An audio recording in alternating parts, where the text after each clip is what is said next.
ទិញមួយថែមមួយរួមជាមួយការបញ្ចុះតម្លៃរហូតដល់ 30% ដើម្បីអបអរសាទរដល់ពិធីបុណ្យចូលឆ្នាំថ្មីប្រពៃណីជាតិខ្មែរខាងមុខនេះរាល់ការជានាឡិកាដៃមួយគ្រឿងចាប់ពីថ្ងៃនេះរហូតដល់ថ្ងៃទី13ខែមេសាលោកអ្នកនឹងទទួលបានអាវយឺតដ៏ស្រស់ស្អាតចំនួន1បូករួមជាមួយការបញ្ចុះតម្លៃរហូតដល់ 30% ទៅលើម៉ូដែលដែលបានជ្រើសរើសផងដែរ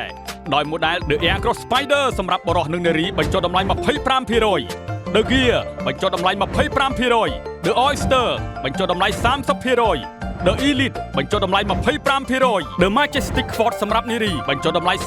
30% The Marvelous បញ្ចុះតម្លៃ 25% The Bensley បញ្ចុះតម្លៃ 30% The Emperor បញ្ចុះតម្លៃ 15% The Milky Way បញ្ចុះតម្លៃ 30% The Magic បញ្ចុះតម្លៃ 30% The King Air Cross បញ្ចុះតម្លៃ 15% The King and Queen Marvelous បញ្ចុះតម្លៃ 5% The King and Queen Majestic បញ្ចុះតម្លៃ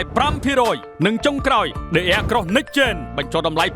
5% ការថែមជូនអាវមានសម្រាប់តែ100អ្នកដំបូងប៉ុណ្ណោះសូមប្រញាប់រួសរាន់ឡើងលោកអ្នកនឹងមានឱកាសទទួលបានរង្វាន់នាឡិកាដៃ Warman The Spider ចំនួន5គ្រឿងនិងខ្សែក្រវ៉ាត់ចំនួន10ដោយគ្រាន់តែធ្វើការ share post ជាមួយ caption ទិញមួយថែមមួយបូកបញ្ចុះតម្លៃ 30% រួច mention មិត្តភ័ក្តិចំនួន5នាក់ជាការស្រេច